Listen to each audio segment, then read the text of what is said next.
శివాయ గురవే నమః. శ్రీమాత్రే నమః. శ్రీ విష్ణురూపాయ నమః శివాయ. శివాయ గురవే నమః. శ్రీ లక్ష్మీ నృసింహస్వామినే నమో నమః. వైశాఖ శుద్ధ తృతీయ అక్షయ తదియ అనే పేరుతో ప్రసిద్ధి చెంది ఉన్నది. భారతదేశమంతా కూడా ఈ రోజుకు ప్రాధాన్యం ఉన్నది. ఒక్కొక్క చోట ఒక్కొక్క రకంగా దీన్ని నిర్వహిస్తున్నప్పటికీ శాస్త్రాలు చెప్పిన ప్రకారంగా అక్షయ తృతీయ ప్రాధాన్యం ప్రతి దేవతకి ప్రతి కర్మకి సంబంధించి ఉన్నది. ఇక్కడ ఒక్కొక్క చోట ఒక్కొక్క ప్రశస్తి మాత్రం కనబడుతున్నది. అసలు వైశాఖ మాసమే అత్యంత శక్తివంతమైనది. వైశాఖ మాసం ప్రారంభమైన 3వ రోజే ఈ పర్వం మనకు వస్తున్నది. ఇక్కడ ప్రత్యేకమైన 12 మాసాల్లో ఏ మాసం మహిమ దానికి ఉన్నప్పటికీ కూడా పురాణాల్లో 12 మాసాలకి 12 పురాణాలు చెప్పారు. అంటే ఆయా మాసాల్లో ఎలాంటి కర్తవ్యాలు చేస్తే ఎటువంటి దేవతానుగ్రహం పొందవచ్చో చెప్తున్నటువంటి పురాణములు మొత్తం 12 ఉన్నాయి. అందున వైశాఖానికి సంబంధించి వైశాఖ పురాణం విశేషంగా ఉన్నది. ఇది కాకుండా ధర్మశాస్త్రాల్లోనూ ఇతరత్ర మంత్రశాస్త్రాల్లోనూ యజ్ఞయాగాది క్రతువుల్లో కూడా వైశాఖ మాస ప్రశస్తి కనబడుతున్నది. సంవత్సరంలో కార్తీకం, మాఘం, శ్రావణం, వైశాఖం ఇవి ప్రసిద్ధిగా చాలామందికి తెలిసినటువంటి పవిత్రమైన మాసాలు. వీటి కర్తవ్యాల్లో వైశాఖం దానానికి ప్రసిద్ధి అని చెప్తారు. కార్తీకం దీపానికి, మాఘం స్నానానికి, వైశాఖం దానానికి ప్రసిద్ధి అని చెప్పారు. అందున ఈ తృతీయ నాడు చేసేటువంటి దానములు అక్షయ ఫలితాన్ని ఇస్తాయి. అందుకే అక్షయ తృతీయ కొనుక్కోవడానికో తెచ్చుకోవడానికో కాదు, ఇవ్వడానికి కేటాయింపబడినటువంటి రోజు అని తెలుసుకోవాలి. త్యాగ దినం, దాన దినం. దానం అత్యంత ప్రధానమైనటువంటిది. అందున గ్రహదోషాలు కానీ మనం పూర్వం చేసుకున్న కర్మల బట్టి ఇప్పుడు అనుభవిస్తున్న దుఃఖాలు కానీ పోగొట్టుకోవడానికి పెద్ద సాధన దానం. దానంతోనే మనం దుఃఖాల నుంచి బయటపడవచ్చు. అటు తర్వాతే జపము, హోమము ఇత్యాదులను తర్వాత చెప్పబడుతూ ఉంటాయి. అలాంటి దానములు ఈ రోజున కానీ చేసినట్లయితే అక్షయమవుతాయి అని పెద్దలు చెప్తున్నారు. ఈ దానం అనే ప్రక్రియ మన సామాజిక బాధ్యతని తెలియజేస్తూ ఉంటుంది. ఒకటి, సంకల్పపూర్వకంగా శ్రోత్రియునికి ఇచ్చేటువంటి దానములు గ్రహదోషాలను పోగొడతాయి. అలాగే దయతో బీద సాధనకి ఇచ్చేటువంటి దానములు కూడా మనకు సద్గతికి హేతువులు అవుతాయి. 2 రకాల దానాలకు కూడా ఇది ప్రసిద్ధమైనటువంటిది. అందున ఈ రోజున అనేక రకమైన క్రియల్ని మనకు శాస్త్రం చెప్తున్నది. వైశాఖ మాసంలో ఈ తృతీయ నాడు యక్కరోతు తృతీయాయాం కృష్ణం చందన భూషితం వైశాఖస్య స్థితే పక్షే సయాతి అచ్యుత మందిరం అని ధర్మశాస్త్ర వచనం. కృష్ణ పరమాత్మని అనగా విష్ణువుని చందనంతో లేపనం చేసి పూజించినట్లయితే ఈ రోజున అది విష్ణుప్రాప్తిని కలిగిస్తుంది అని చెప్పారు. ఇది విష్ణువు యొక్క ఏ రూపానికైనా చెప్తున్న మాట. ఈ మాట ఆధారంగానే మనకు సింహాచలంలో ఉన్నటువంటి వరాహలక్ష్మీ నృసింహస్వామి వారికి చందనోత్సవం చేయడం అనేది కనబడుతున్నది ఇక్కడ. అంటే కేవలం ఆ స్వామికి మాత్రమే చందనోత్సవం చేయాలని కాదు, విష్ణు స్వరూపాలన్నిటికీ కూడా ఈరోజు చందనోత్సవం చేయవచ్చు. విష్ణు స్వరూపానికే కాకుండా మనం ఉపాసించే ఏ దేవతామూర్తినైనా ఈరోజు చందన లేపనంతో పూజించడం విశేష కార్యంగా తెలియజేస్తున్నారు ఇక్కడ.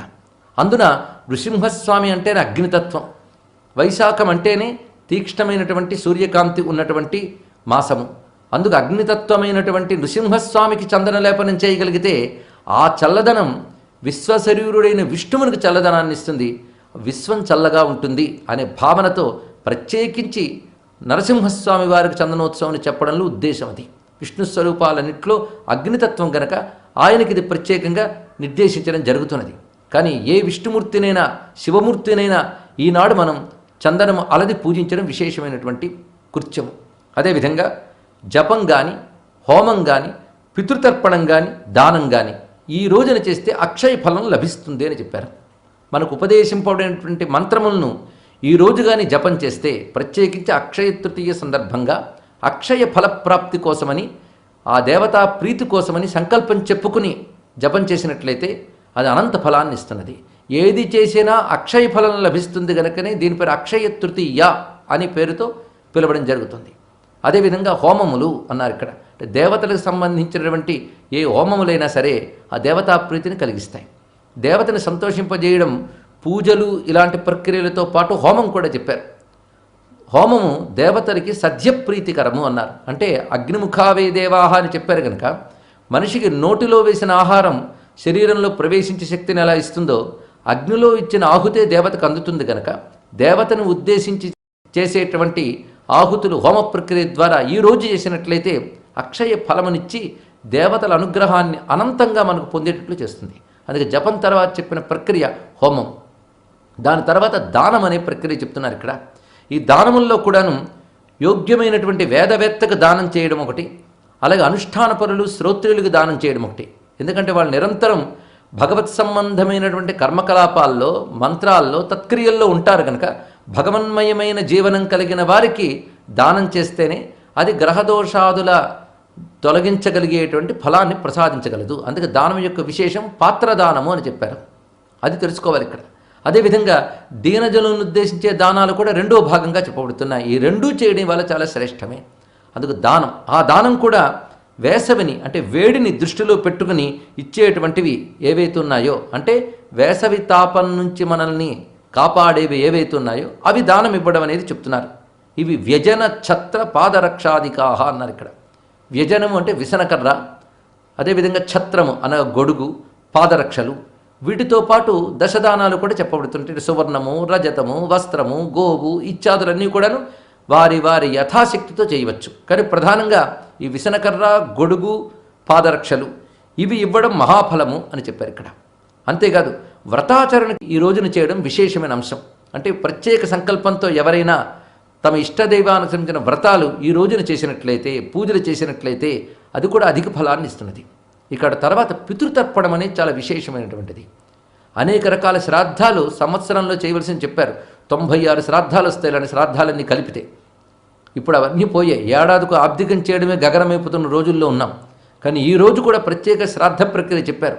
అవన్నీ చెయ్యలేకపోయినప్పటికీ కూడా పితృతర్పణం చేయడం ఈరోజు చాలా ముఖ్యమైనది, ఒక విధంగా అవసరమైనది కూడా. ఈ రోజు కానీ పితృతర్పణం చేసినట్లయితే పితరులకు అక్షయ పుణ్యలోకాలు లభిస్తాయి. అందుకు ఈరోజు పితృతర్పణం చేసినటువంటి పుత్రాదులకు పితృదేవతల అనుగ్రహము, దేవతానుగ్రహం కూడా లభిస్తుంది. ఎందుకంటే అన్నిటికంటే ముఖ్యం పితృదేవతల అనుగ్రహమే, ఆ తర్వాతే దేవతానుగ్రహం. అందుకు పితృతర్పణకి ఈరోజు చాలా విశేషంగా చెప్పబడుతున్నది. ఇలా జప హోమ పితృతర్పణ దానాదులకు ముఖ్యము అనే విషయం కనబడుతున్నది. మరొక వైపు వేసవితాపం బాగా ఉన్నట్లయితే వైశాఖంలో చేయవలసిన ప్రక్రియల్లో ఏ రోజు అనేది చేయవచ్చని చెప్తారు. మరొక వైపు ఈ వైశాఖ తృతీయని ఒక యుగాదిగా వ్యవహరించడం కూడా కనబడుతున్నది. ఇది కృతయుగానికి ఆది అని చెప్తారు. అలాగే మన్వంతరాదిగా కూడా కొన్ని చోట్ల ప్రస్తావన చేయబడుతున్నది. అంత మహిమాన్వితమైనటువంటి ఈరోజు ఎప్పుడైనా మన్వాదులు, యుగాదులు వచ్చినప్పుడు ఆ రోజు దాన పితృతర్పణాదులు చేయడం చాలా విశేషమని చెప్పారు. మరొక వైపు ఈరోజు చేయవలసినటువంటి దానాల్లో ఉదకుంభదానము అనేది చాలా ప్రసిద్ధిగా చెప్పబడుతున్నది.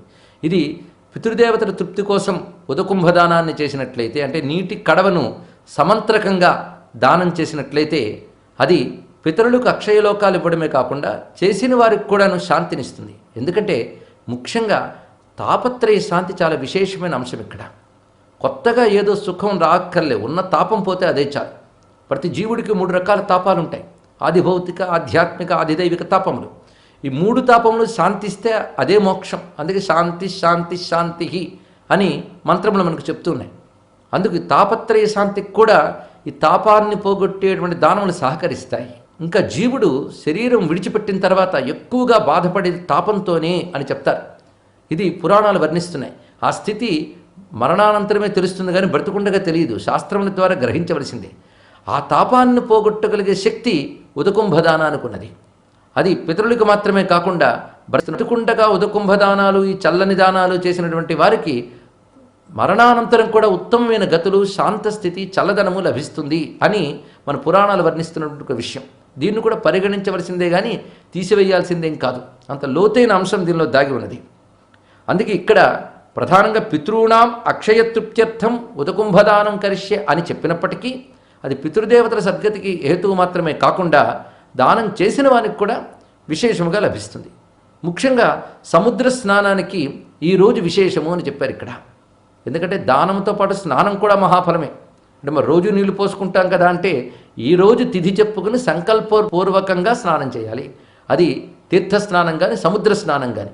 సముద్ర స్నానం ఈ రోజున మరింత విశేషమైనది అని చెప్తున్నారు. ఇది కూడా సంకల్ప సహితంగా చేయవలసినది.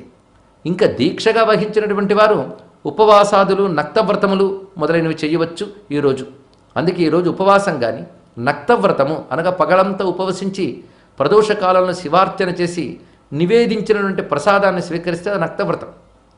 లేదా ఏకభక్తము, ఒక్క పూట మాత్రమే భోజనం చేయడం, అలాంటివన్నీ కూడా ఈరోజు విశేష ఫలాన్ని ఇస్తున్నాయి అని చెప్పారు. ఇంకా మరొక ప్రత్యేకత, ఈరోజు పరశురామ జయంతి, పరశురాముని యొక్క పుట్టినరోజు ఈరోజు అని శాస్త్రములు చెప్తున్నాయి. అందుకు పరశురామును ఉద్దేశించి అర్ఘ్యప్రదానం చేయడం కూడా కనబడుతున్నది. జామదగ్ని మహావీర క్షత్రియాంతకర ప్రభో గృహాణార్ఘ్యం మయా దత్తం కృపయా పరమేశ్వర అనే మంత్రంతో చేస్తారు. పరశురాముడు ప్రధానంగా ఆవేశావతారము అని చెప్పబడుతున్నది. ఆయన జమదగ్ని మహర్షి యొక్క పుత్రుడు, ఆయన ఒక మహర్షి. కానీ తపశ్శక్తి చేత విష్ణువు యొక్క 2 కళలు ఆయనలో ఆవేశించి లోక కళ్యాణార్థం ఆ మహానుభావుడు దుష్టక్షత్రియ నాశనం చేశాడు ఇక్కడ.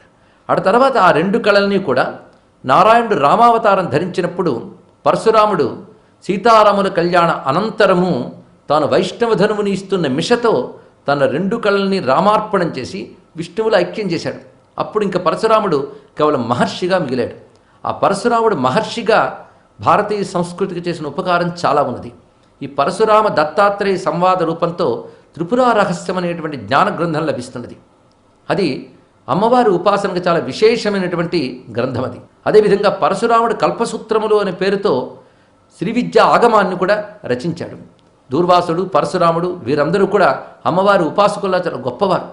తత్వపరంగా దేవి ఉపాసనని ప్రతిపాదించినటువంటి వారు. ఈ విశేషాన్ని మహర్షులు రమణుల వారు, గణపతి ముని మొదలైన వారు కూడా తపశ్శక్తితో దర్శించి ప్రతిపాదన చేశారు.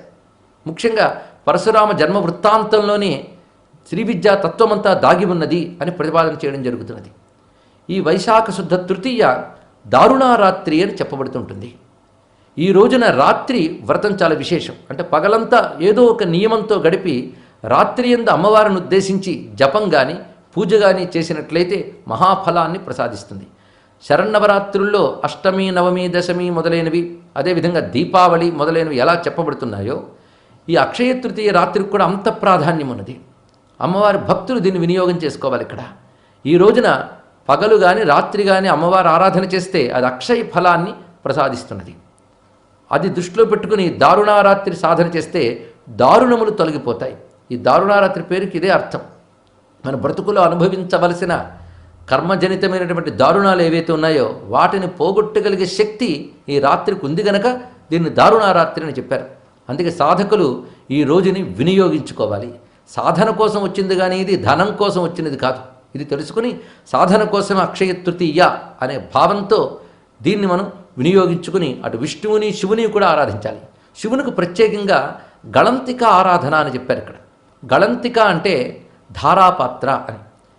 శివాలయాల్లో మనకి శివలింగం పైన ఒక ధారాపాత్ర ఉంటుంది. దానిలో సంతత ధారగా అభిషేకం జరుగుతూ ఉంటుంది. వైశాఖమంతా కూడాను సంతత ధార జరిగేలాగా గళంతికని పెట్టినట్లయితే అప్పుడు ఆ ఊరిలో కానీ ఆ రాజ్యంలో కానీ కరువు కాటకాలు ఉండవు అని శాస్త్రం చెప్తున్నది. ఇక్కడ అలాంటి ఏర్పాట్లు చేయాలి. కనీసం అక్షయ తృతీయ నాడైనా స్వామివారికి అఖండ ధారతో కొంత అభిషేకం జరగడం చాలా విశేషమైన అంశం.